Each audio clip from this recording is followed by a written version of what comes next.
Podcast वगैरे तू केला आधी असं?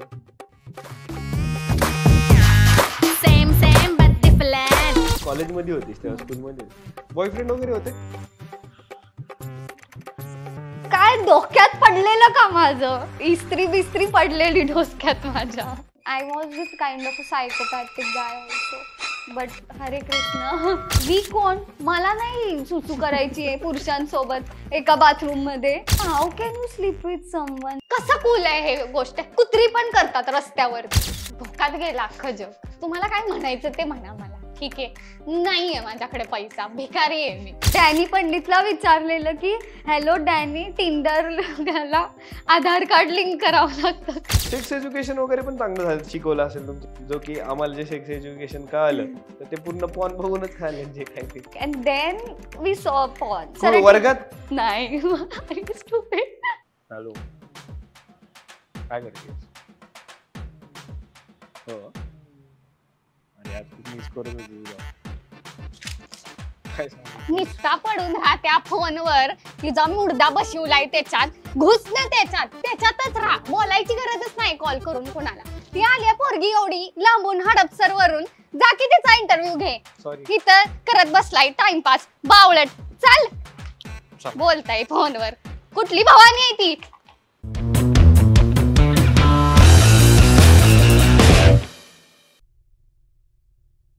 Scene 1, shot 1, take 1, action. So basically धमाकेदार सुरुवात तर झाली. कसं वाटतंय तुला? फार छान. थँक्यू सो मच मला इथे बोलावल्याबद्दल. पॉडकास्ट सुरू झालं, ती असं शेवटी बोलायचं असते थँक्यू वगैरे, लगेच सुरू नाही करायचं. सो बेसिकली आपल्याकडे आज मृणाल दिवेकर आलेली आहे आणि तिने तिची एंट्री मध्ये दाखवलंय काय ते. त्यामुळे मी काय जास्त सांगणार नाही. महाराष्ट्राचे सदाबावळट फॅमिलीचे अध्यक्ष मृणाल दिवेकर आज इथे. तर मृणाल, पॉडकास्ट वगैरे तू केला आधी असं? एकच केलंय मी. कोण काय बोलवत सांगू? नाही मला इंडस्ट्री मध्ये पण.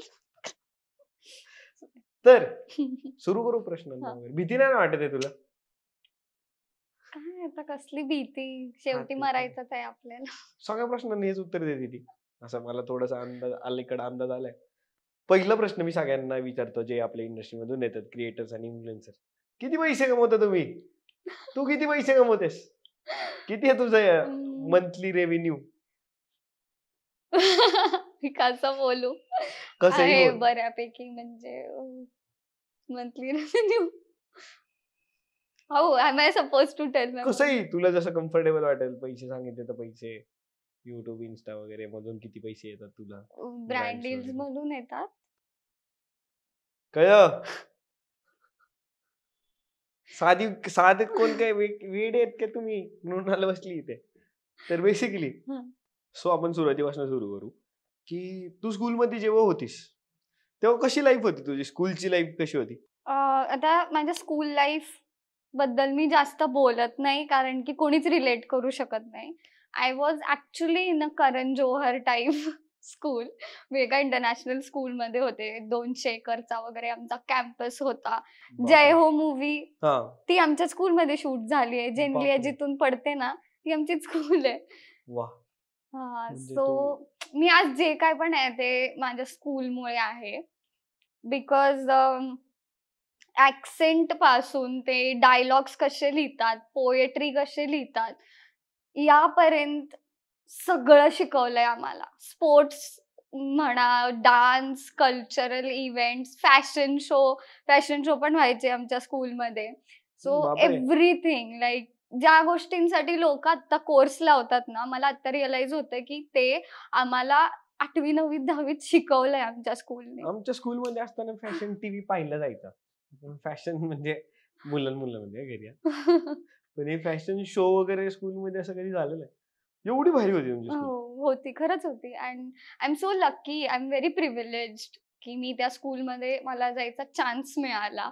म्हणजे कराडमध्ये असून, although I don't have dad, but माझ्या काकांनी तो स्टेप उचलला की इथून काहीतरी ह्याला काढणं खूपच इम्पॉर्टंट आहे.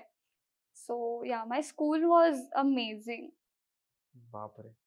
आणि मग स्कूलमध्ये तुला खूप टिंगल वगैरे करत असतील ना? म्हणजे तू आत्ताच एवढी स्ट्रॉंग आहेस, म्हणजे हेल्दी आहेस, तर तेव्हा तर खूप जास्त असशील. नाही ऍक्च्युली स्कूलमध्ये काय झालेलं तेव्हा मी बरी होते ह्याच्यापेक्षा. I was around 40 kgs or something. But जेव्हा मी स्कूलमध्ये गेले मला माझा पहिला दिवस आठवतोय. मी सगळ्यांना दीदी दीदी बोललेले आणि दुसऱ्या दिवशी मला कळलं मी ज्यांना दीदी बोलले ते सगळे क्लासमेट्सच आहेत माझ्या. बापरे, एवढी छोटी होती तू? हो मी तेव्हा पण 40 kgs ची असून सुद्धा I was like the most tiniest person there. आणि मग जेव्हा स्कूलमध्ये मग तुझं काही स्वप्न होती लहानपणी, किंवा जेव्हा तू कॉलेजमध्ये आलीस तेव्हा काहीतरी बनायचं होतं तुला? नाही ग कॉलेजमध्ये म्हणजे मला माहित नाही. मी स्कूलमध्ये होते तेव्हा माझ्या अराउंड जी लोक होती टीचर्स होती ती या विजनची होती. अंडरस्टँड? मोठ्या विजनची लोक. हा. आणि कॉलेजमध्ये ते अशा विजनचे झाले. उलटे डायरेक्ट. उलटे. म्हणजे माझं कॉलेज लाईफ एवढं बकवास होतं ना, मला एवढा राग येतो. ते 2-3 वर्ष मी काढलेत ना तिथे, माझ्या डोक्यात असा खरंच राग जातो. तिथल्या ज्या पोरी होत्या ना, हा. म्हणजे एक स्पेसिफिक ग्रुप असतो स्वतःला अतिशहाण्या समजणाऱ्या. त्यांना वाटतं की जर्मन शिकलं म्हणजे अख्खा जग जिंकून घेतला आपण. लाईक टिपिकल त्या स्वतःला भारी बरोबर. समजणाऱ्या पोरी. त्या ब्राह्मणांचा असा एक ग्रुप होता. बरं. म्हणजे हे ब्राह्मण आहेत हेच त्यांना असं माझं वाटायचं म्हणून हे आम्हाला अछूत समजायचे. ऑल्दो आय एम ऑल्सो ब्राह्मण बट त्यांचा ग्रुप होता एक वेगळा आणि त्या मग माज करायच्या आणि मग टीचर्सची चाटायच्या वगैरे आणि हे मग असं- त्याला आम्ही तुसडट वाटायचो. आणि मग तिथं तुझी भांडणं बिंडणं झालीच असती ना अशी, का नाही? भांडण असं नाही, मला कॉलेजमध्ये जास्त बुली केलं गेलंय. बिकॉज एकतर मला केमिस्ट्रीमध्ये इंटरेस्ट नव्हता. मी फेल झालीये 11th बरं. तुला 12th सायन्स होतं मध्ये. म्हणजे तू? हा बरं. सो मी फेल झाले आणि काय म्हणतात ते जस्ट बिकॉज तुम्ही एका गोष्टीमध्ये कमी असता हा. आणि बाहेर एवढे हरामखोर लोक असतात ना की तुमच्या कमीपणाला ते तुमच्या अगेन्स्ट यूज करायला लागतात and they make you they prove you की you are useless just because बरं. तुझ्यामुळे त्या कमी गोष्टी आहेत. म्हणजे त्यांना असं वाटतं की मी 2 वर्ष फक्त डिबेट कॉम्पिटिशन केल्या, मी थिएटर केलं बिकॉज मला त्याच्यामध्येच Interest आवड होता. होती. हम्म. लाईक मॉडेल युनायटेड नेशन्स वगैरे मी ते डिबेट करायला जायचे. बट तिथं त्यांनी मला कधीच महत्व दिलं नाही जस्ट बिकॉज मला केमिस्ट्री यायची नाही. हा. And now I am like what's up bitch, where are you, I cannot see you anywhere, what are you doing. आणि जेव्हा तू सांगत होती तुझ्या एका पॉडकास्ट मध्ये, म्हणजे त्याच पॉडकास्ट मध्ये, की तुला डिस्लेक्सिया होता. काय असतं काय डिस्लेक्सिया? माहित नाही मला. डिस्लेक्सिया म्हणजे आता माझ्या डोक्यात संत्री मोसंबी हे आहे बट माझं ब्रेन पिक्चर बनवत नाही संत्री आणि मोसंबीचं. बरं. They just bunch of words in my brain like Rahul, Rohan, केफ, केस, ते फक्त वर्ड्स आहेत. जेव्हा तू म्हणतोस ना कोबी आणि फ्लावर, तुझ्या डोक्यात कोबीचं चित्र येतं, फ्लावरचं चित्र येतं. तर जोपर्यंत माझ्या समोर ती गोष्ट येत नाही ना मला नाही कळत, मला लेफ्ट अँड राईट सुद्धा नाही कळत. बर, म्हणजे ह्या मुलींना सगळ्यांनाच असतो का हा आजार लेफ्ट राईट? नाही नाही, म्हणजे इन जनरलच असं मे बी असेल, मे बी. ऑफेंड नको. तर हा. मग तिथून पुढे मग तू शिक्षणात त्याच्यात तू म्हणली की मॅथ्सला तुला अजिबात नव्हतं आवडत. मला कळायचंच नाही, मला सगळं मग तू हे सेमच आयडेंटिफाय वाटायचं. कसं केलं? म्हणजे आता कळतं हे डिस्लेक्सिया वगैरे, तेव्हा कसं काय कळणार आहे? नाही तेव्हा आमच्या स्कूलमध्ये काउन्सिलर्स पण होते बापरे. आमच्यासाठी. मला हे आता कळतंय. आम्हाला ते येड आहे म्हणूनच असं केलं, याला नाहीच कळत, हा येडाच आहे असं ट्रीट केलं गेलं. खरं म्हणजे आमच्या शाळेत नव्हतं असं काय. नाही आमच्याकडे होती पर्सनल काउन्सिलर आणि हे होते थेरपिस्ट. थेरपिस्ट वगैरे? मग मी कुठल्या स्कूलमध्ये टाकतो तुम्हाला? तर तेव्हा मला त्या थेरपिस्ट म्हणजे काउन्सिलरनी सांगितलं की यू हॅव डिस्लेक्सिया, डोंट वरी, अशी एवढी काही मोठी गोष्ट मी नाहीये. खुश झालो असतो मला तेव्हा हे सांगितलं. काहीतरी चांगलंच आहे. कळलंच नसतं ना की काय आहे. कारण की मला मॅथ्स कळायचंच नाही खूप टाइम पर्यंत आणि माझे जे सर होते ना म्हणायचे what girl, what stupidity your do girl, you study something you will get 2 marks extra. I'm like, sir, I don't understand what you're teaching. Like मला कळतच नाही, मला सगळं एकच वाटतं. बर. तर मग ते म्हणले की it's okay, then you go to counsellor, ask her what's wrong with your brain. काय असं आम्हाला मारायचं, तुला कसं येत नाही, सगळ्यांना कळते, तुला का नाही कळते? मी मेहनत करायचे रे, ते दिसायचं टीचर्स ना की तरी कळत नाही. आमची तर असं केलं तर खरंच मारायचं अगं एखाद्याला कळलं असं, कधी त्याला विचार नाही तू थेरपिस्ट कडे जा वगैरे. मग तर पूर्णच येणं ठरवलं असतं की थेरपिस्ट कडे जाते म्हणजे फारच पानचट आहे. स्कूलचाच विषय चाललाय तर कसं सेक्स एज्युकेशन वगैरे पण चांगलं झालं, शिकवलं असेल तुमच्या इथं का? तुम्हाला असं आमच्या स्कूलमध्ये कसं शिकवलं गेलं होतं, मुलींना एका वर्गात नेलं होतं सगळ्यांना, 2 डिव्हिजनच्या मुलींना एकत्र आणि मुलांना एकत्र, आणि तो स्किप केला गेला होता चॅप्टर थोडक्यात, जो की आम्हाला जे सेक्स एज्युकेशन कळालं तर ते पूर्ण पॉन बघूनच कळालं जे काही ते. हा म्हणजे सो तुमच्या स्कूलमध्ये कसं होतं? माझ्या स्कूलमध्ये माझी बायो टीचर जे होत्या, आमच्या स्कूलमध्ये टीचर्स फार स्ट्रिक्ट होते. म्हणजे त्यांचा असा फार दरारा होता. त्यांनी बोलला ना नाही हसायचं तर नाहीच हसायचं. आमची बायो टीचर पण अशी होती आणि पहिला ती बोलली की आता ना तुम्ही लहान मुलं नाही आहात, जरा डोकं लावा आणि खिकी खुकू करणं बंद करा. सो ते बोलल्यानंतर शी एक्सप्लेन्ड अस की what is sex and what really happens human body सोबत आणि काय आहे ते, अँड देन वी सॉ पॉर्न. पण असं खूप सारे वर्गात नाही स्टुपिड तू असं सांगते म्हणजे असं पिक्चरच उभा करतोय मी, तू सांगते ते मॅडमने आता बघा तुम्हाला म्हणजे कन्फ्युज होती. घोडावतवाले येऊन मारतील पर्सनली मला. म्हणले कुठली स्कूल आहे की आता करण जोहर सारखी टाइप्स म्हणलं असं नाही, असं ग्रामीण भागात होतं ना की सेक्स एज्युकेशनच्या आधी लोक जाऊन पॉर्न बघतात, पण तसं आमच्या सोबत नाही झालं. आम्हाला कळलं की रियालिटी काय असते ते, आणि त्याच्यानंतर we got introduce to all the things on website. म्हणजे प्लेजर आणि ऍक्च्युअल सेक्स हे 2 खूप वेगळ्या गोष्टी आहेत. सो कसं वेगळं?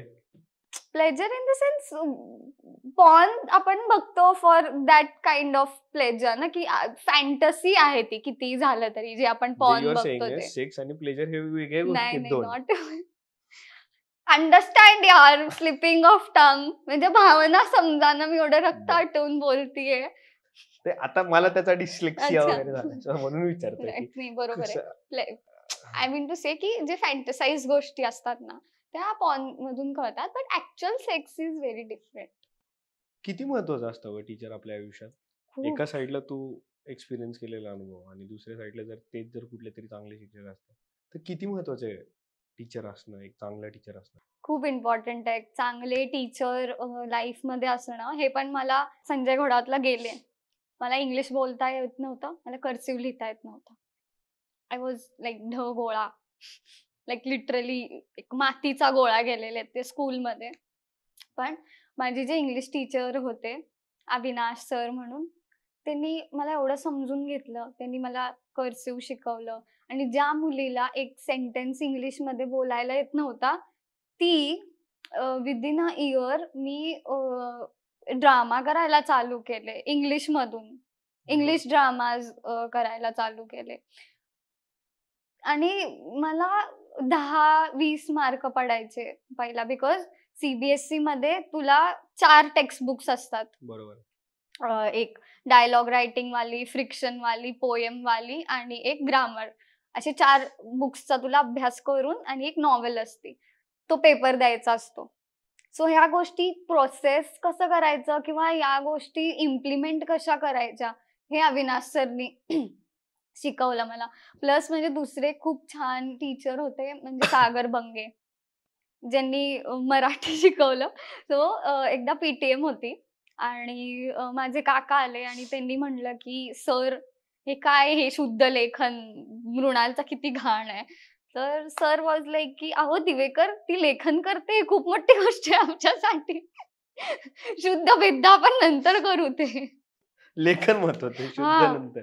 सो आणि अजून एक सर होते म्हणजे राजू दाभाडे म्हणून, ते माझे ड्रॅमॅटिक्सचे सर होते. त्यांनी मला खूप स्कोप दिला. 3 वर्ष त्यांना जे कॉम्पिटिशन्स मिळाले त्यांनी मला पाठवलं. ज्या मुलीला 2 शब्द बोलता येत नव्हते ती मॉडेल युनायटेड नेशन्स मध्ये डिबेट्स करत होती about world topic, China Taiwan क्या बात बद्दल. आहे. हा, सो जर तुम्हाला एक टीचर अंडरस्टँड करू शकतो ना तर तो अख्खी लाईफ बदलू शकतो.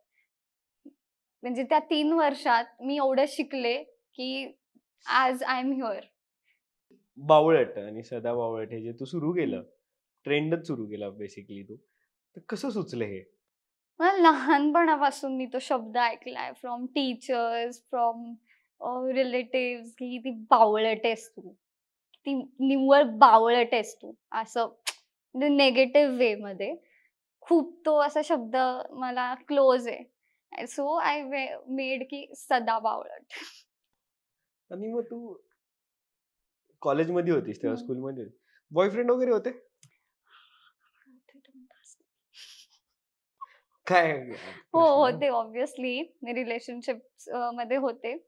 फारच घाणेरडे एक्सपिरियन्स आहेत माझे. सी, बिकॉज व्हॉट हॅपन की I never had Maugham, I never had dad. म्हणजे माझ्या घरचे होतेच, दॅट्स फॉर शुअर, बट एक इमोशनल डिपेंडन्सी अशा लोकांची खूप वाढून जाते. बरोबर. माझ्यासारखे जे लोक असतात.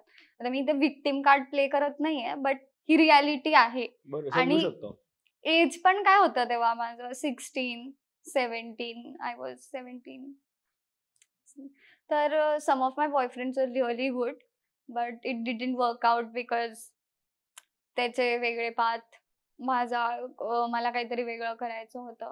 And apart from that I was into really toxic people. म्हणजे माझा जो लास्ट ब्रेकअप होता, मला कळत नाही की काय डोक्यात पडलेलं का माझं, इस्त्री बिस्त्री पडलेली डोक्यात माझ्या. काय झालं होतं म्हणजे टॉक्सिक, म्हणजे एवढं काय टॉक्सिक झालं होतं? टॉक्सिक मी काय सांगू यार, तुम्ही कुठून चालू करू. सहीकडून म्हणजे आज तुला प्लॅटफॉर्म आहे बोलायला, आज तू बिनधास्त बोलू शकते की टॉक्सिक रिलेशनशिप म्हणजे नक्की तू काय फेस करावं लागतं एका मुलीच्या साईडनी? मुली सी, प्रॉब्लेम सगळ्या रिलेशनशिप्स मध्ये असतात, ठीक आहे. माझं असं नव्हतं की I want someone really perfect, but मला त्या रिलेशन नंतर हे रिअलाइज झालं की समोरचा प्रॉब्लेम, सगळेच प्रॉब्लेमॅटिक आहेत, पण मी समोरच्याचे कुठले प्रॉब्लेम्स एक्सेप्ट करू शकते आणि मी त्या प्रॉब्लेम्स थ्रू ऍडजस्ट करू शकते, हे आपण डिसाइड करायचं असतं. की it's not about perfect girl or perfect boy, it's about choose your problems accordingly, की I can adjust with this problem.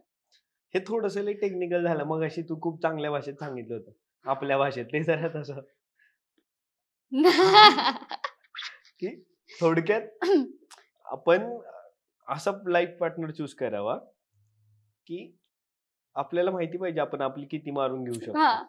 असा लाईफ पार्टनर की आपल्याला किती प्रमाणात आपण मारून घेऊ शकतो. पण असंच का, पण म्हणजे असं का थॉट झालं तुला की? I tell you.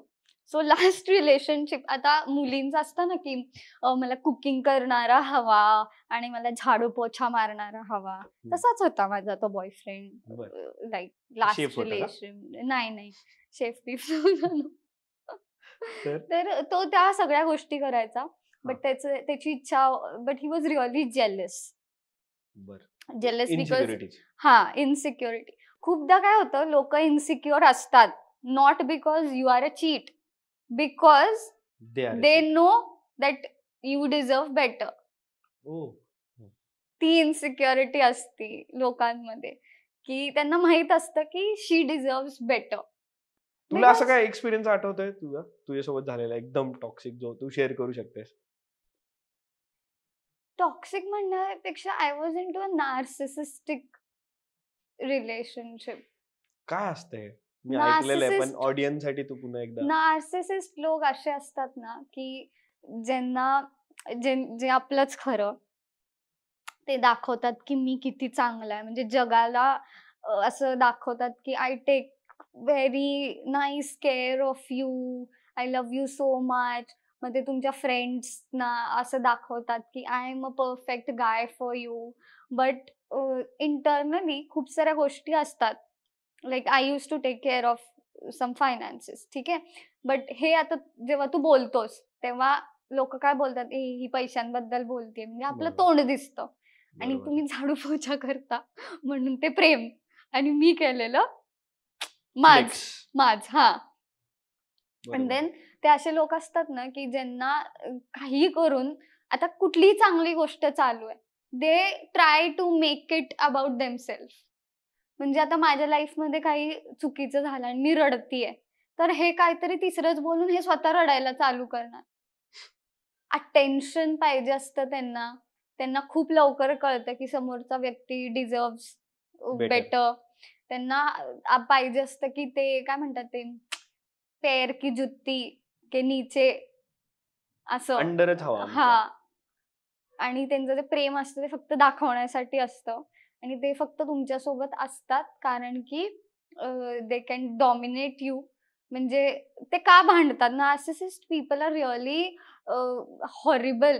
बिकॉज आपल्याला कळतं ना की आता एक भांडण झालंय तर ते बोलून आपण सॉल्व्ह करू शकतो, बरोबर. बट त्यांना प्लेजर, लाईक लिटरली प्लेजर मिळतं बाय भांडून ओरडाआरडी करून. Like they like being in that state where I can dominate you so badly that I'll break you off. तुझ्या आयुष्यातला असा किस्सा सांग ना की जे लोक आयडेंटिफाय करू शकतील की हे माझ्यासोबत पण सेम झालंय, त्यातलं कुठलं तरी एक See, प्रसंग. एका म्हणजे when I was like 19 years old,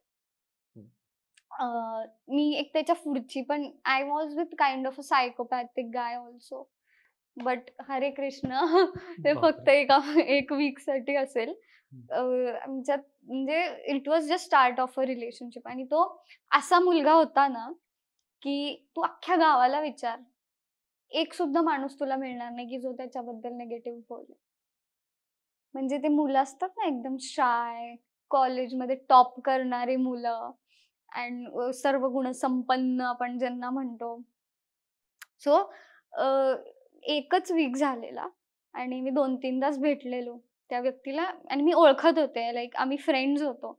and I thought की हा चांगला असेल म्हणून, जर म्हणजे सगळेच म्हणजे चांगले हा, म्हणतायत तर. कुठल्या पण मुलाला बोल तू. असं असतं ना की मुलांचं कसं असतं, ठीक आहे जर 5 जण तुला म्हणजे हे म्हणत असतील तर 4 जण चांगली पण म्हणणारी असतात. बरोबर. मिक्स्ड ओपिनियन असतं ना बरोबर. लोकांचं. आलं लक्षात. त्याच्याबद्दल तू कुणालाही विचार, म्हणजे सगळ्या आयांसाठी तो मुलगा इज लाईक बेस्ट सन. हा, असाच मुलगा हवा तर असाच, फ्रेंड हवा तर असाच, बॉयफ्रेंड हवा तर असाच. अख्खं गाव, इमॅजिन अख्खं गाव. He was kind of psychopath, I tell you. त्याच्यानंतर काय झालं, आय ब्रोक अप बिकॉज मला त्याचे ट्रेड्स कळले. काय होते म्हणजे? त्याला जर एवढं सगळं चांगलं असतं मग काय असतं? चांगलं नव्हतं. डायरेक्ट सायकोपॅथ वरती गेली. थिंग वॉज की everything was going good, but तो सारखा फोन करून मला बोलायचा की मी तुला एवढ्या वर्षांपासून लाईक करतो, बट तुझ्या पास्ट म्हणजे तू रिलेशनशिप मध्येच कशी गेलीस दुसऱ्यांसोबत. हा, म्हणजे तो म्हणायचा की मी इमॅजिन पण करतो ना की तू माझ्या आधी एका दुसऱ्या मुलासोबत होतीस, मला रडायला येतं, मला हे इरिटेट होतं की just tell me how did you date someone before me. बापरे. Imagine that level of craziness. आणि मी जेव्हा त्याच्यानंतर when I use to see त्याच्या डोळ्यात, I can see that emptiness, और म्हणतो ना एक भीती वाटते आपल्याला की त्याच्या थोबाडावर एक्सप्रेशन नाही आहेत, but just looking at his eyes you are like की there is something really really wrong. भीती वाटायला लागली मला आता ते इमॅजिन करून की हा, म्हणजे इमॅजिन ना तुझ्या पास्ट बद्दल कोणतरी रोज तुला फोन करून हॉन्ट करताय की मला तू आवडायचीस, पण त्याच्यासोबत कशी होती? हा, आणि असं पण नाही की त्यांनी मला प्रपोज केलेलं किंवा, I was just really good friend जी त्याला हाय हॅलो करायची, जे मी सगळ्यांनाच करते. मी एखाद्याला 1-2दा जरी भेटली असेल ना, मला माणूस भेटला, आय से हाय हॅलो कसा आहेस काय, अँड देन आय लिव्ह. तर ही सेड की you are the only girl जिने मला असं केलं, पण तू डेटच कशी करू शकलीस, मी इमॅजिनच नाही करू शकत तुला. Then I was like, then leave me, don't be with me. म्हणे नाही, I don't want to leave you, I love you. बापरे, but how can you date someone? खतरनाक आहे काहीतरी वेगळंच. आणि त्याच्यानंतर ऐक ना काय झालं, जेव्हा आय ब्रोक अप, तो म्हणजे माझ्या घराच्या खाली वगैरे आलेला, हे ते झालं. त्याच्यानंतर ही हॅक्ड माय फेसबुक.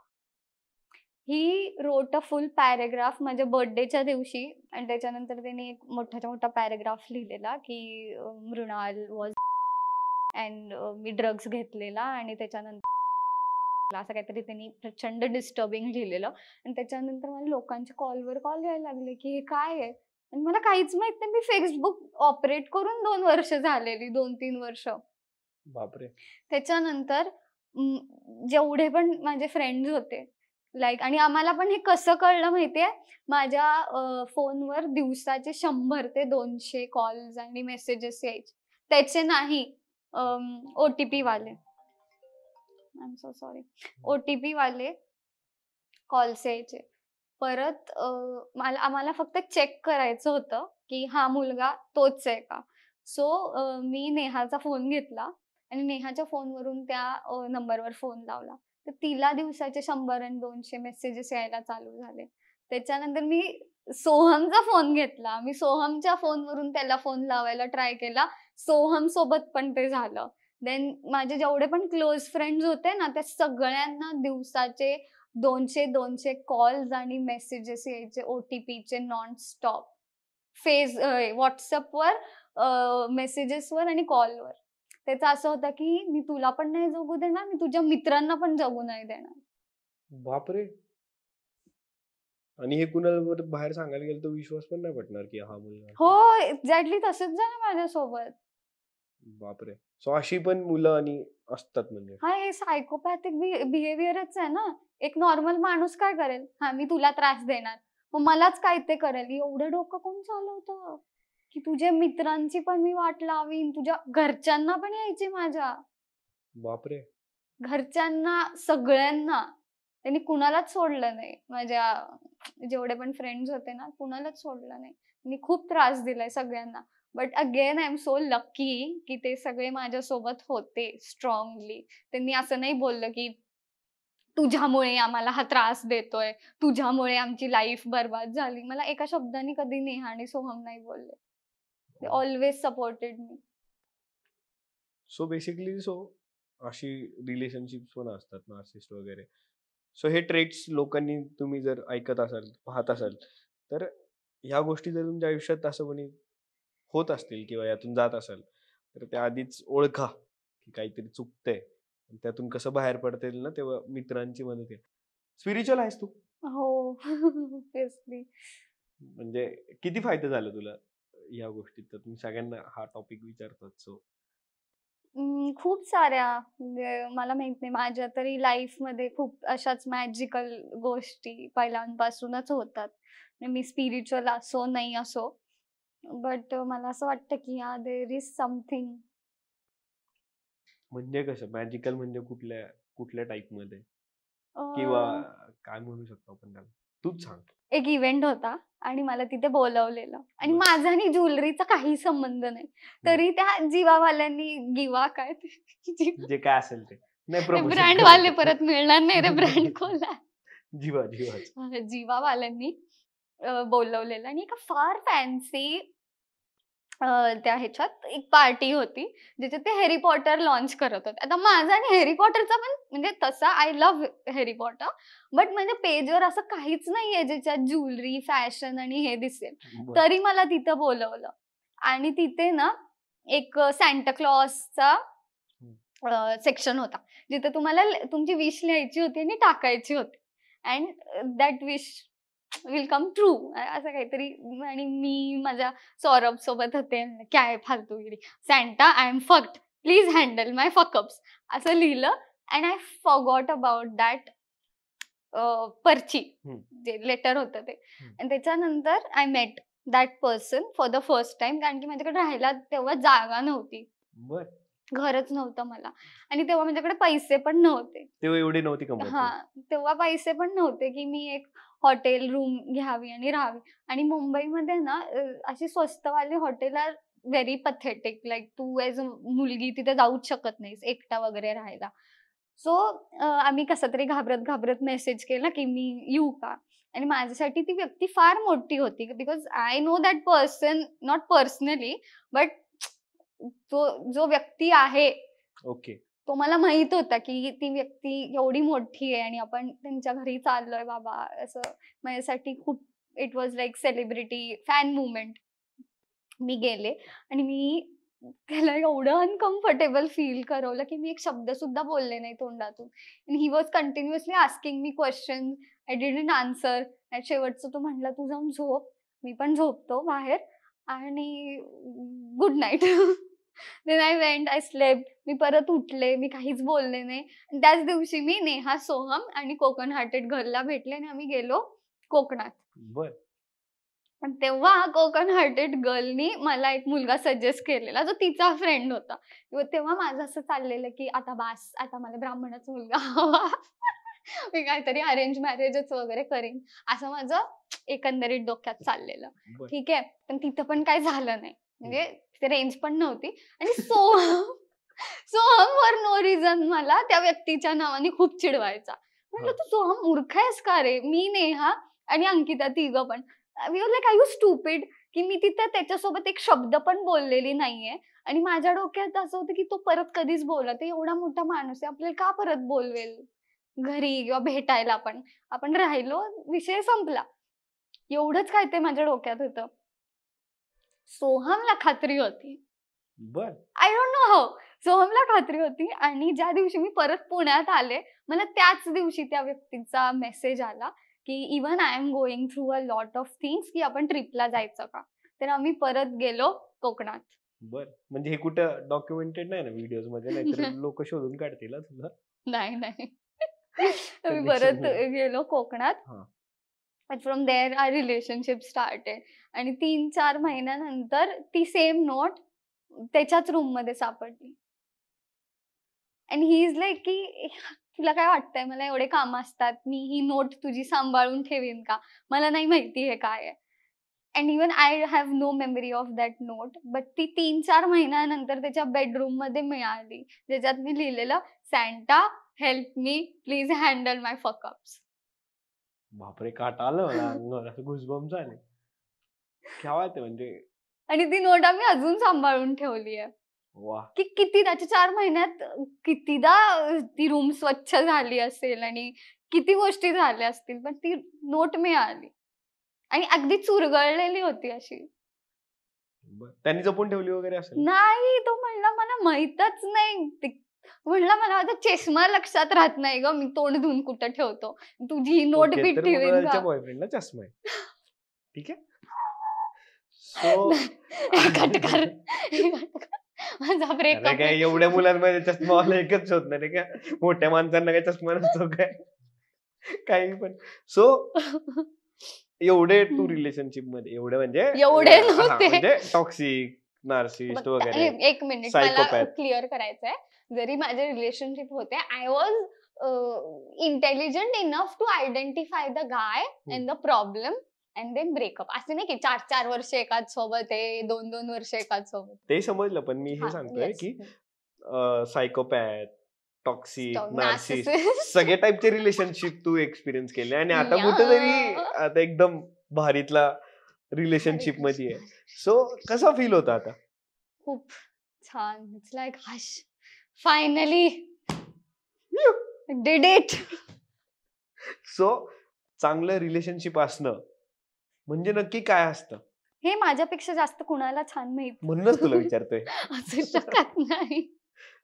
काय असतं चांगलं रिलेशनशिप इज लाईक, भलेही तो माणूस तुमच्यासाठी चहा वगैरे काही करत नसेल, ही खूप सेकंडरी गोष्ट आहे बरं का. पहिला ही मला क्लिअर करायची, सगळ्या काय सांगते आता मुलींसाठी मला क्लिअर करायचं की तो फ्लावर्स आणत नाही आणि चहा बनवत नाही, खाणं पण खड्ड्यात जाऊ दे, चांगली गोष्ट आहे. म्हणजे it's okay, it's not the whole point. ठीक आहे. You need someone who understands that you are wounded आणि तुम्हाला तो अंडरस्टँड करेल भांडणामध्ये. And second thing, we don't fight on past का थिंग्स. तो आमचा असा रूल आहे की आत्ता जे आहे ते बोल. आत्ता तू काय रिॲक्ट केलंस, आत्ता मी काय बोललो किंवा आत्ता तू काय बोललीस, talk about it and finish it of.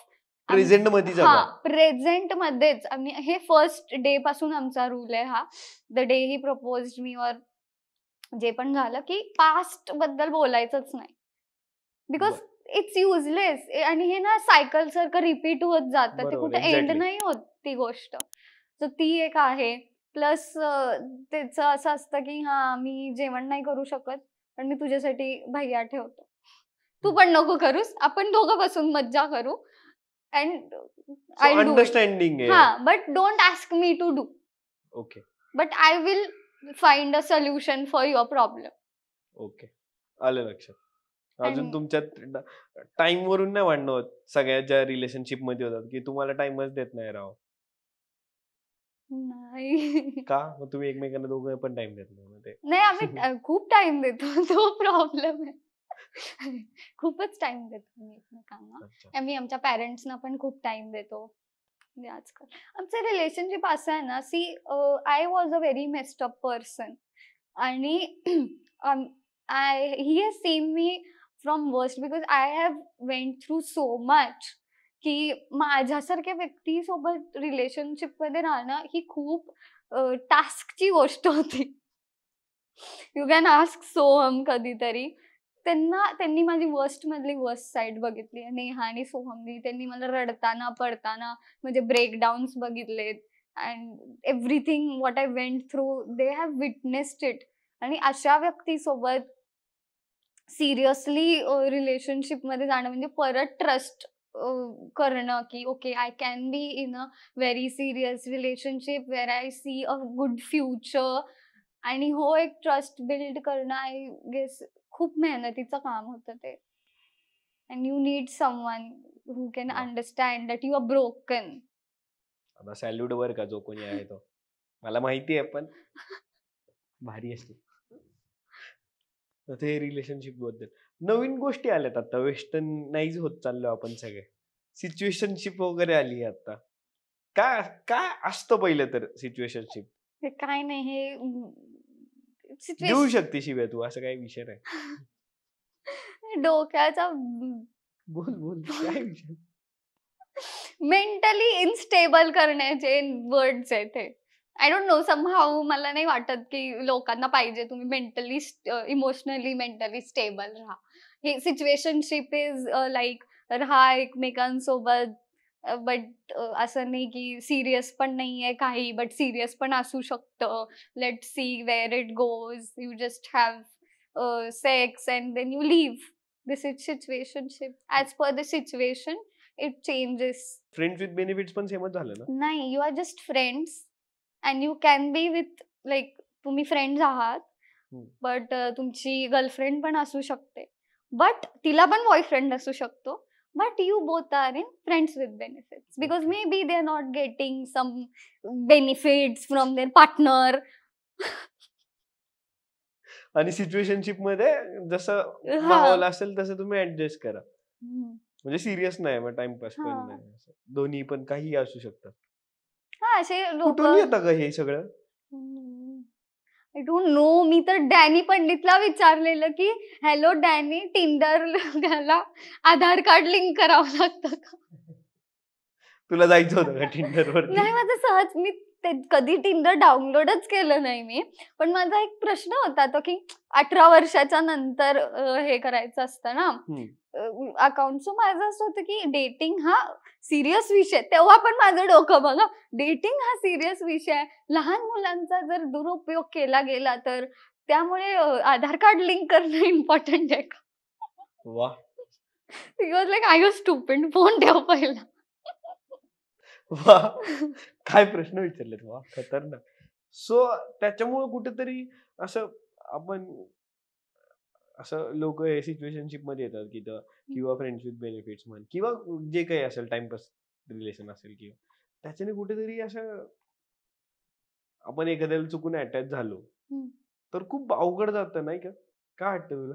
तेच ना की ह्या गोष्टी काय आहेत तुम्हाला इमोशनली अनस्टेबल करण्याच्या या गोष्टी आहेत. ते फक्त असं बोलायला फार कूल वाटतं की अब मैं 6 लड़कियों के साथ सोऊंगा, अब मैं इसके साथ वो करूंगा उसके फर्स्ट माझा क्वेश्चन है how can you sleep with someone without having feelings and without knowing each other what are you bunch of animals.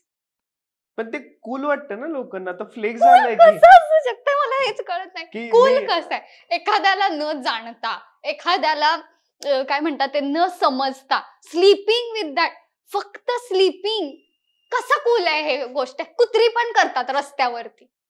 हे कूल नाहीये. हा तुमचा चॉईस असू शकतो ठीक आहे पण हे कूल नाहीये. Please stop giving that cool अगं थिंग. ते जेव्हा that संजय thing. दत्त तो पिक्चर आला तेव्हा हम्म. सांगितलं त्याने 300 350 काहीतरी त्याचा बॉडी काउंट आहे. तर हे भारी झालंय ना. आता लोकांना भारी वाटायला लागलंय की 10 आहेत माझे बाबा बॉडी काउंट 10-20 मुलींचं पण ते. हे कूल झालंय आता. म्हणजे ते पण लोकांना कळत नाही. तो संजय दत्त तो कुठल्या फेज मधून त्या जेव्हा तो हे करत होता तो काय फार सुखी नव्हता तेव्हा. त्याच्या डोक्याचा बोचडाच झालेला तेव्हा. तो खरं ड्रग्ज मध्ये होता. त्याला कळत नव्हतं त्याच्या आयुष्यात त्यांनी काय केलं पाहिजे. हेल्थ खराब झालेली. त्याच्यासाठीचा आतमध्ये होता तो. आणि लोकांना भारी वाटतंय. दे डोंट अंडरस्टँड की तो त्याचा फेज पण बघ म्हणजे ना. काही दिवसात असं होईल असं मला वाटतं की जर त्याचा बॉडी काउंट एखादा किंवा 2 जर असलं त्याच्याकडे असे ह्या नजरेने बघते अरे पानचट्या बालिशा असं त्याचं असं होईल काही दिवसात. काही होतच ते. का वाटतंय तुला हे एवढं सगळं होतंय की एवढं आपण एवढं वेस्टर्नाइज होत चाललोय कुठेतरी. का होत असेल हे सगळ्या गोष्टी?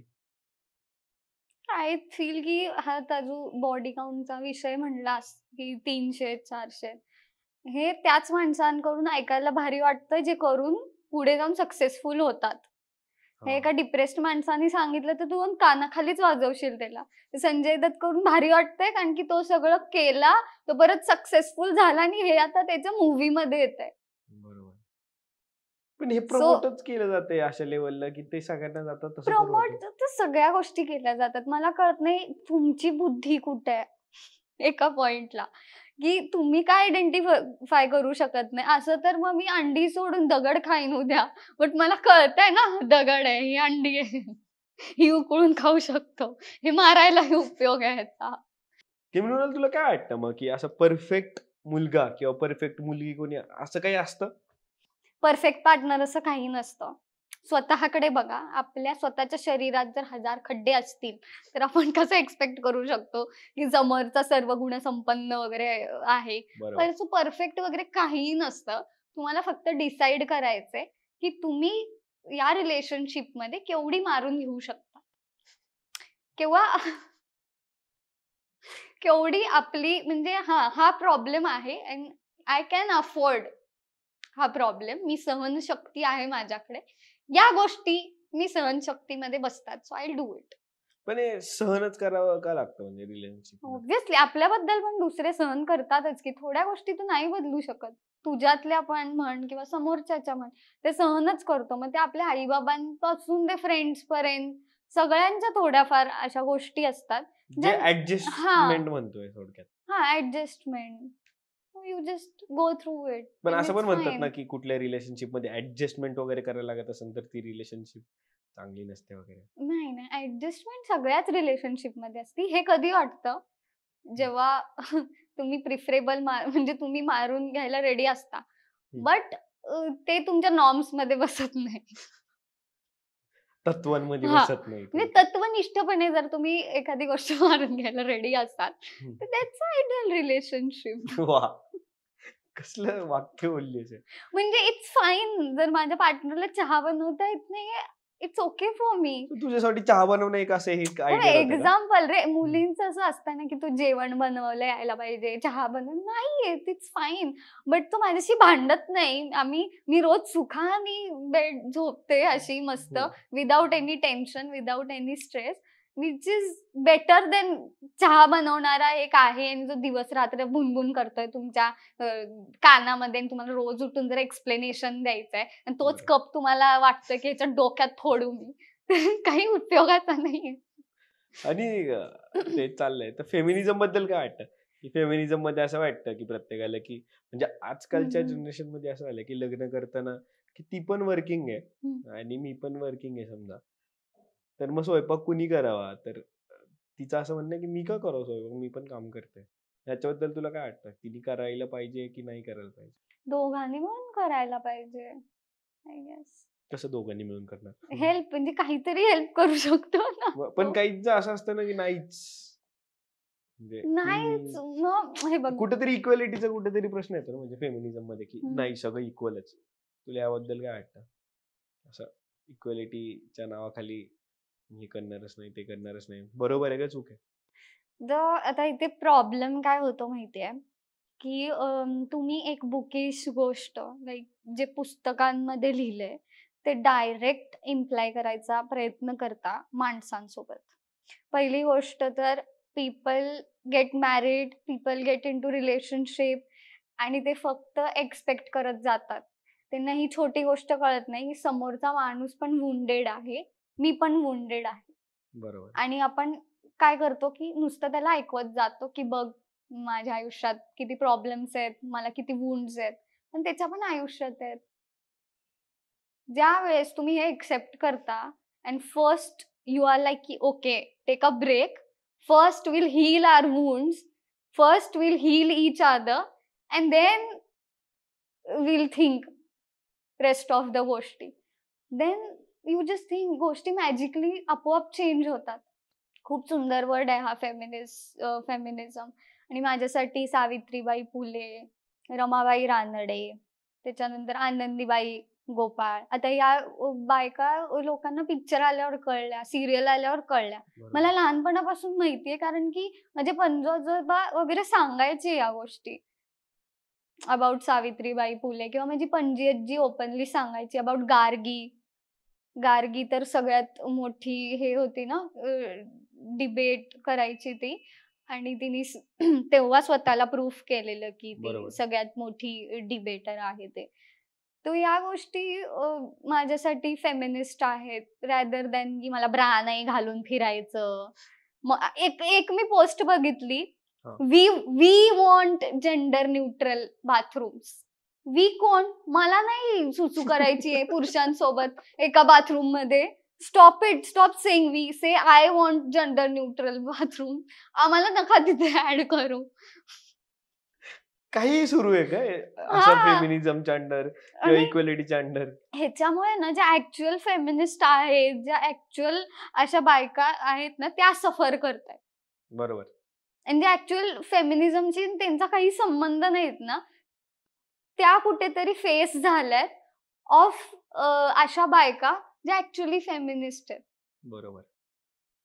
सो हो, हा ताळमेळ खूप चुकीचा बसलाय की तो जो बंच ऑफ ऍक्च्युअल फेमिनिस्ट आहे तो खूप वेगळा आहे आणि ही फालतूगिरी करणारे वेगळे आहेत. And just because social media and stuff, ह्या बायका फेस झाल्यात ऑफ दिस ग्रुप. तू अशा मुलींना काय सांगशील ज्यांना इन्स्टावरती किंवा युट्यूबला कुठेही कॉन्टेंट बनवायचे, पण ह्याची भीती वाटते की लोक काय म्हणतील, कमेंट जर घाण आल्या तर, जर बॉडी शेम केलं गेलं तर, किंवा ते जसे दिसतात त्याच्यावरून काय बोललं गेलं तर?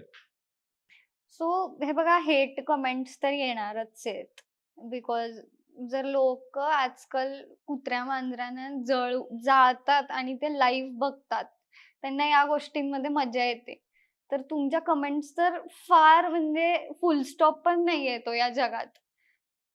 लोक एवढी विक्षिप्त आहेत ना की I tell you one thing की मी एक रील बघितला ज्याच्यात एक मुलगी, आता ते स्लेव्ह म्हणून एक नवीन गोष्ट आली आहे, त्याच्या बॉयफ्रेंडच्या तोंडात ऍश करत होती सिगरेट. बर. आणि तो करून घेत होता बिकॉज तो तिचा स्लेव्ह होता. हे सो हे जग आहे मित्रांनो. आणि त्याच्यात तुम्हाला ज्या कमेंट्स येतात ना त्या काहीच नाहीये. त्यामुळे हे विचार करणं सोडून द्या. मी रोज सकाळी उठते आणि मला असं वाटतं की ह्याच्यापेक्षा फालतू आणि घाणेरडं मी बघू शकणार नाही, बट रोज मला हे जग मी जे काल बघितलं त्याच्यापेक्षा काहीतरी वर्स्ट दाखवतं रोज सकाळी. सो ही जी छोटीशी गोष्ट आहे ना, मला हे कमेंट्स वगैरे येतील ते येतच राहणार आहे. It's part of the society, because accept the fact that world is getting worst day by day. तर आता हे जे जग तुमच्यासाठी थांबणार नाहीये खूप लाला वर्ल्ड व्हायला किंवा स्ट्रॉबेरी दुनिया व्हायला. It's not going to happen. So accept the fact that world is getting really bad. Just do whatever you want to do. तर आयुष्यभर तुम्ही जर आणि तरच करत राहाल. जग तुमच्यासाठी थांबणार नाहीये, नाही की चांगलं होणार आहे. ते दिवसेंदिवस खराबच होत जाणार आहे. त्या खराब जगात तुमची एक पॉझिटिव्ह आयडेंटिटी तुम्ही कशी बनवू शकता ह्याच्याबद्दल विचार करा. आणि हे नाजूक बनून ना आयुष्यात काही होणार नाही की मला हेट कमेंट देणारच आहेत ते. Just do what you want to do. आणि आत्ताची जनरेशन म्हणजे जेनझी, काय वाटतं का जेनजी अशी शिवीसारखी का साऊंड व्हायला लागले आजकाल? ते की जेनजी बाबा तू काहीतरी वेगळंच झालं जेनजींमध्ये सुरू. तिने प्रॉब्लेम्सच वेगळे आहेत. कॉलेजच्या पोरी माझ्यावर जळतात, हा त्यांचा प्रॉब्लेम आहे. म्हणून त्यांना डिप्रेसिंग वाटतं. का बरं? कॉलेजच्या मुली माझ्यावर जळतात. Mamma they bully me so much, what to do. म्हणलं मी जरी घरी सांगितलं असतं ना की माझे घर कॉलेजचे जळतात, मम्मा व्हॉट टू डू, नंतर फोन लावतो ठेव फोन. बालिश. हा ना, हे एंटरटेन पण करताय त्यांचे पॅरेंट्स. हे गोष्टी मला कळत नाही. तुम्हाला असं नाही वाटत का तुमचे मुलं जे फुलासारखे नाजूक आहेत ते जरा निवडिंग बिवडुंग बनावे 12 सीझन्स मध्ये? आता जर तू रिसेंट टाकलं होता की पॅम्पर जे आले ते 60,000 रुपयाचे एक ते शॉर्ट्स. काय ते मायक्रो डायपर शॉर्ट्स. माझ्या मम्मी पप्पांनी मला 10वी पर्यंत तेवढ्या 60,000चेच कपडे झाले असतील, तेवढे ह्याच्यावरती नसतील झाले. तिथे शॉर्ट्स आले तेवढे. चड्डी आहे ते 60,000ची. ना असं पण नाही ती आत घालायची चड्डी आहे, ती घालून मिरवण्याची चड्डी आहे की वा वा मी काहीतरी विक्टोरियस केला, मी भटुरे लावलेली अंडरवेअर घातली आहे. 60,000ची चड्डी. ते जाऊ दे. तो एक ब्रँड आहे, मी तर नाव नाही घेणार, त्याचा रब्बरचा स्कर्ट आहे, माहितीये तुला? रब्बर आहे तो लिटरली, जो आपण ह्याला ऍक्टिव्हाच्या खाली वापरतो ना, मेकॅनिक कडून मी बनवून घेईन तो स्कर्ट. ते नुसतं एक असा रब्बरचा आहे, तो असा लावायचा आणि तो एवढाच आहे. You can't even sit on that thing and that cost around 1.5 lakh. हे जेनजी लोकांना आवडतं ना. डिस्ट्रॉइड स्नीकर, उद्ध्वस्त झालेले बूट 2,50,000. बेलेन्सियागा 2,50,000 मध्ये ना हँडलूम साड्या मिळतात. आणि ते सांगायला पण माज वाटतो की 1 वर्ष लागली ही साडी बनवायला माझी, बाबा हाताने वगैरे विणलेली आहे. ते काय चिखलात बुडवलेले ते घाणेरडे बेलेन्सियागाचे. अगं पोत्याची पण फॅशन आली, पोते बिते घालून पॅन्ट बनवली जातं. ते गोनपाट ची पॅन्ट आली, असे गोनपाट. आणि त्याला फॅशन केलं जातं. जीन्स मागून पूर्ण फाटलेली, पूर्ण फक्त समोर जीन्स आणि तिथे अशा सगळ्या हे जे हिप्स पासून सगळा हा पार्ट आहे सगळा विजिबल. नो जीन्स, फक्त हे. आणि त्याला असे हे लावले, काय म्हणतात ते, सुतळ्या, साखळी लावली आहे ती. ही कुठली फॅशन म्हणायची? ते पण अराउंड 1.5 लाख रुपीज. काही ना, म्हणजे एवढं फिरायलाच पाहिजे आता. असं काहीतरी त्याला पैसे देतील लोक, ब्रँडवाले, ही आमची स्टाईल काही. आणि हे मरतात लोक. ट्रॅव्हस स्कॉटचा शूज, त्याच्यानंतर काय ते पर्सेस, ती एवढीशी पर्स, ती झाडभर. वाटलं तो शब्द कस काय नाही आला. 3 लाख 2 लाख. अरे हे मला कळत नाही की आज कसा करतात ते दाखवून की मी 60 लाख 2 लाखची घेतली. मला एवढी लाज वाटेल ना मी असं काही घेतलं आणि हे दाखवायला लोकांना की मी हे घेतलंय. पहिलं तर ते मला त्यातच काढते 3 लाखाची पर्स घेऊन झाडवर, त्यात काय ठेवणार. मला परत रिस्पेक्ट मिळणार नाही आयुष्यात. मी जर यांना सांगितलं मी 3 लाखाचं घेतलंय, मी आयुष्यभरासाठी माझं रिस्पेक्ट हरवून देईन. आयुष्यात पहिल्यांदा मी स्निकर्स घेतलं, लय पण नव्हतं, म्हणजे 14-15 हजारचाच होता. असल्याशिवाय दिलेत ना मम्मीनी. पुढचे 4 वर्ष बनली, 4-5 वर्ष आता काही घेऊ नको, लय शिवाय दिले. इथं आम्ही मरमर कष्ट करतोय पण काहीतरी ऑब्विसली मी एक स्नीकर घेतला आणि मी एक बॅग घेतली. सगळ्या म्हणजे मुलींचं असं चाललेलं ना मध्ये की एक्सपेन्सिव्ह बॅग्स 80,000 ची वगैरे सगळ्यांकडेच आहे. म्हणजे इन्फ्लुएन्सर इंडस्ट्रीमध्ये if you will see their bags they are very expensive. बरोबर. माझं पण असं होतं की घेऊया. मग मी आपली जास्त नको म्हणून मी आपली 10,000ची घेतली आणि मला एवढा पश्चाताप झालाय ना. माझं असं आहे की भोकात गेला अख्खं जग. तुम्हाला काय म्हणायचं ते म्हणा मला, ठीक आहे. नाहीये माझ्याकडे पैसा, भिकारी आहे मी. पण मी आता हे 80,000ची वगैरे बॅग घ्यायची स्वप्न नाहीयेत माझी, प्लीज. मी हे काश्मीरमध्ये जाऊन मी त्याच्यानंतर रिसर्च केला. आपल्या जे इंडियन हँडलूम साड्याज आहेत, लखनवी झाली, त्याच्यानंतर सिल्कची झाली कर्नाटकमध्ये, अशी किती इवन काश्मीरमध्ये एक स्पेसिफिक आर्ट आहे. ते जवळजवळ एक शॉल बनायलाच किंवा एक ड्रेस बनायलाच अराउंड 1 वर्ष लागतं. ती प्रोसेसच तेवढी मोठी आहे. आता ठीक आहे, मी तसं काहीतरी घेतलं 2 लाखचं, तर at least I have things to say की I have a unique thing. हा, ज्याच्यात समोरच्या स्किल्ड वर्करनी ना आपली सगळी एनर्जी, त्यांनी जेवढं पण शिकलाय, प्रेम आणि तो प्रोडक्ट बेस्ट बनावा म्हणून ही हॅज गिव्हन एव्हरीथिंग त्या एका साडीमध्ये.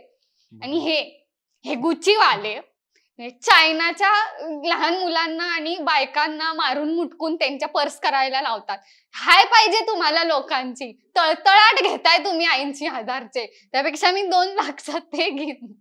खरे वा, खरंच भारी वाटलं माहिती मला आता ही ब्रँडेड. आणि काय ब्रँड घालून तुम्हाला काय कमवायचं किंवा असं काय दाखवायचं जगाला की माझ्याकडले पैसे? काही नाही यार, की फालतूगिरी आहे सगळी. खरंच मला आता तर रिअलाइज व्हायला लागलंय. मी घेतली बॅग वगैरे, मला काही स्पेशल फील झालेलं नाहीये. जे लोक तुम्हाला काल चुत्त्या समजत होते ते तुम्हाला आज पण चुत्त्या समजणार, उद्या पण चुत्त्या समजणार. समजतच राहते.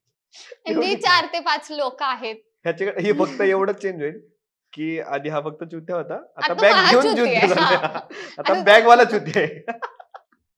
No, nothing is going to change. Invest your money in something like Indian culture का thing. कारण की आता हे जे मी बोलले काश्मीरी आर्ट आणि हे जे हँडलूमच्या साड्या वगैरे, त्याची किंमत ना 20 वर्षांनंतर वाढणार, बिकॉज ती हँडमेड गोष्ट आहे.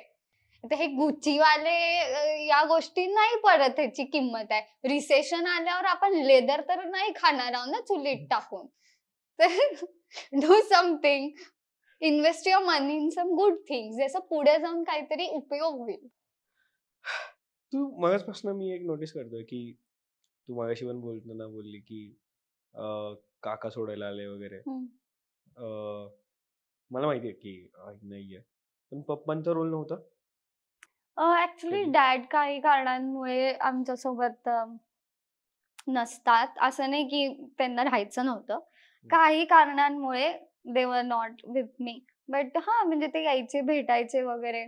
बट असं होतं की काय म्हणतात ते, इवन दे वर in, he was in problem, की त्यांना होत नव्हतं की येणं अँड माझ्यासोबत राहणं वगैरे. So it was situational basically. आणि जेव्हा तुझ्यासोबत एवढे प्रसंग घडत होते किंवा बुली केलं जात होतं किंवा आताही ट्रोल केलं जातं, तेव्हा असं कुठेतरी वाटतं जेव्हा तू आईचा रोल निभवत असते तेव्हा की यार आई असते तर काय थॉट आहेत का, म्हणजे आई बाबतीत तुला काय विचार असतात तुझ्या मनात? ऍक्च्युली माझी आई एक्सपायर झाली when I was 6 months old. So to be really honest, माझी मेमरीजच नाही आहेत तिच्यासोबत. आपण मिस त्या व्यक्तीला करतो ज्याच्यासोबत आपले मेमरीज असतात. सो आय तो फील थँक गॉड की असं झालं, बट विदाउट मेमरीज झालं, बिकॉज मी खूप इमोशनल माणूस आहे. म्हणजे मी तुटले ना तर मी अशी काचेसारखी बिखरते सगळीकडे. तो आय तो थँक गॉड की although I don't have a mom, it's good that I don't have any memories with her. पण हा, म्हणजे असं मला खूपदा वाटतं की आई असती तर, पण मला असं वाटतं माझी आई असती ना तर मी एवढ्या गोष्टी ज्या फेस करते आज I see other people, comparison करत नाहीये मी, आता माझी लाईफ अशी आहे म्हणून I take it as a plus point, की ज्या गोष्टी ज्या लेवलवर मी आज ऍडजस्ट करतेय ना, फायनान्शियली असेल, इमोशनली असेल, काही, ती जर माझी आई असती तर मी आज डिपेंडेंट झाले असते. की मम्मा मला प्लीज हेल्प कर, आई मला you know I need you.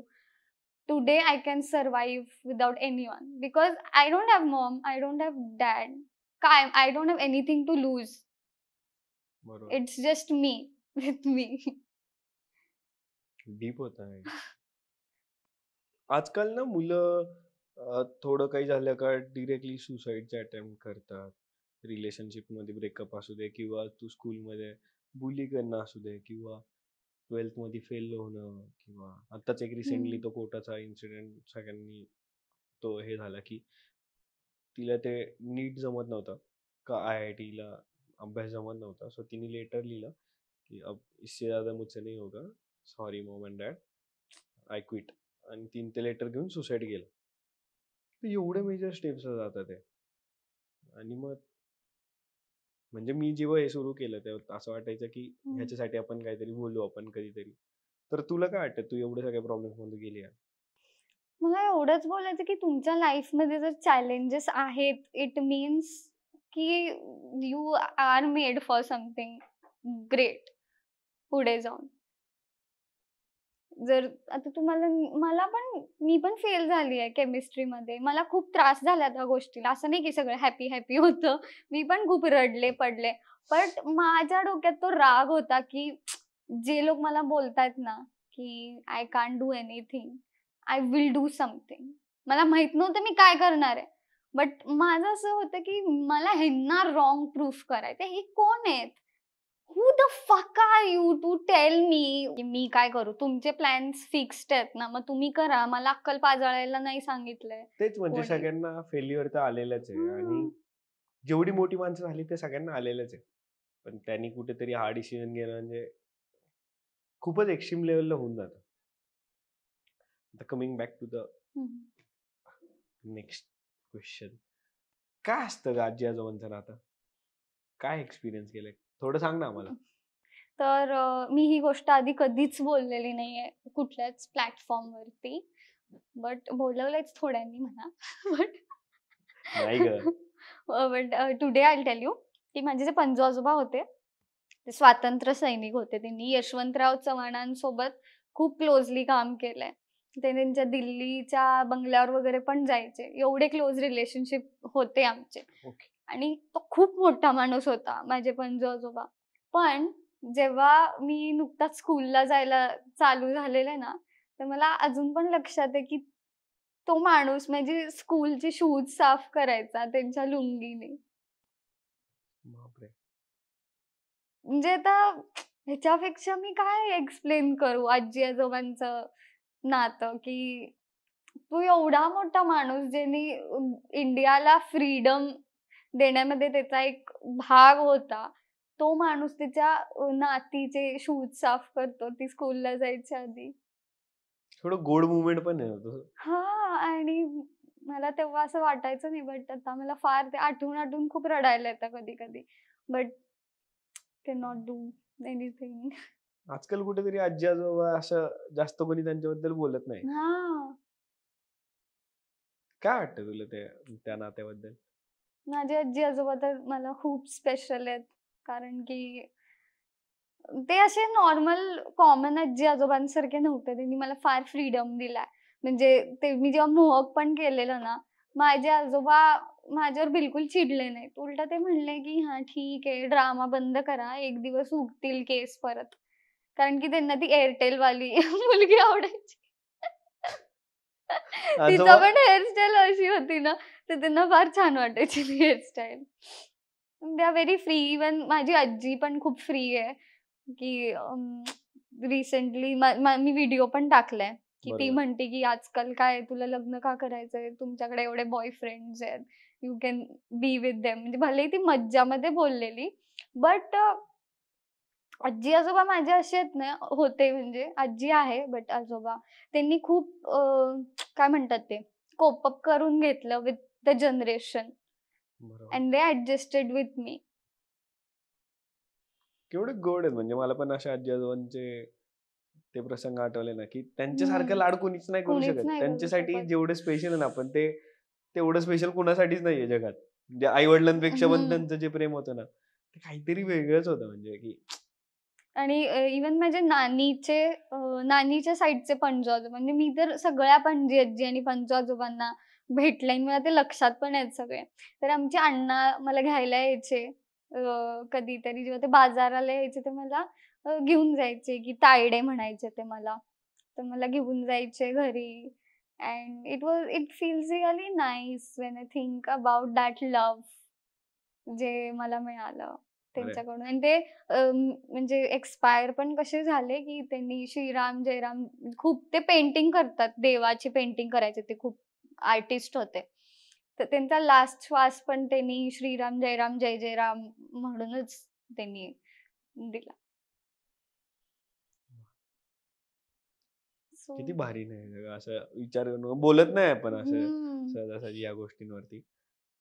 पण हे बोललं गेलं पाहिजे. ते नातं खूप भारी असतं, ते एक वेगळंच.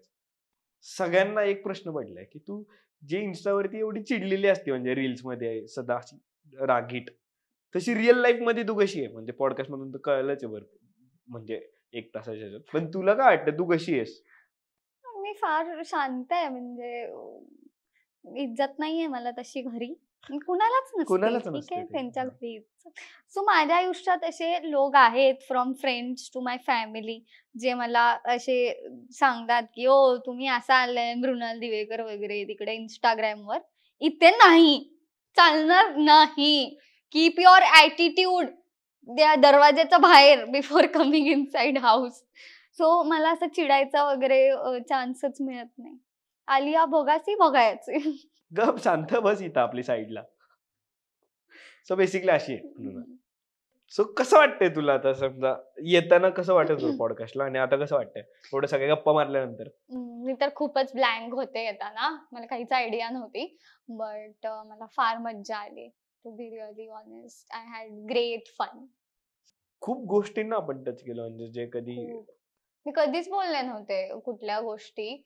आणि मला माहित नाही, कुणाला जाणून घ्यायची इच्छा पण आहे. But for the first time thank you so much, की तू मला एक प्लॅटफॉर्म दिलास जिथे मी एवढ्या छान गप्पा मारल्या.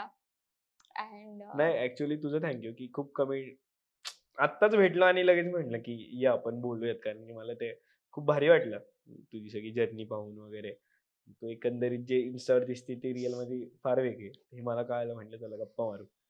नाही, आणि माझं असं पण आहे, की म्हणजे प्रत्येकासोबत वाइब नाही जमत. म्हणजे बरं. असे पण काम आहेत जे महिन्यांपासून झालेले नाहीयेत. तिथल्या तिथं असून.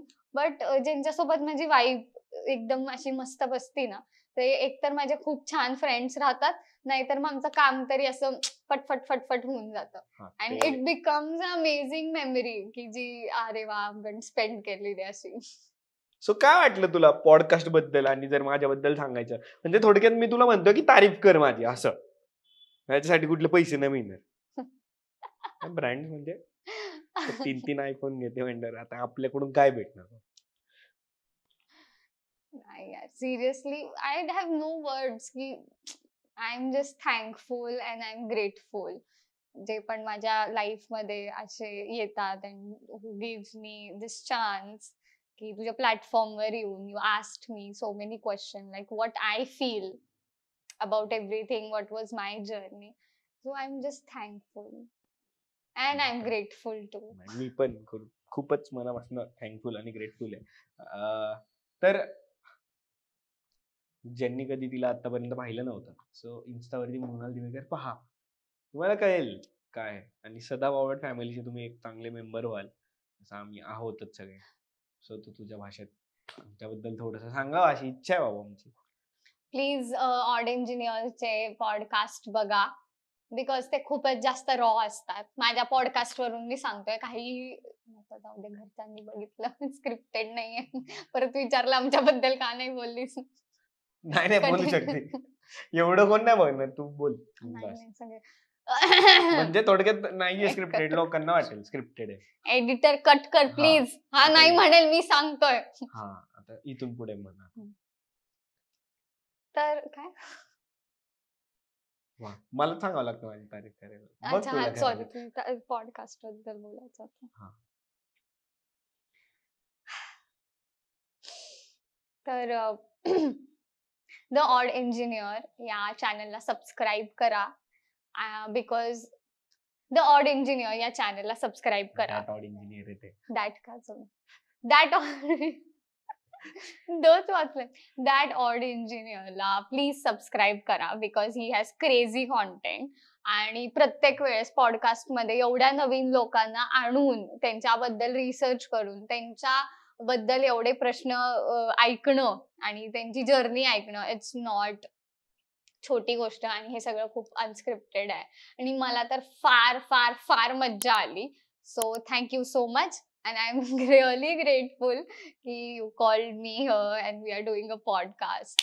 मला पण छान वाटलं. सो काय पितो ते ना सांगणार, पण तिला जे आवडतं तेच आहे. आता करा पाणी. विचार कर. जिवंत गप्रे ऑलरेडी बदनाम आहे मी. So, बघा तुम्ही काय असेल याच्यात विचार करा. हो. चला चेस तर कर. अच्छा sorry. विसरली की त्या दिवशी काय केलं आपण पाणी पिताना.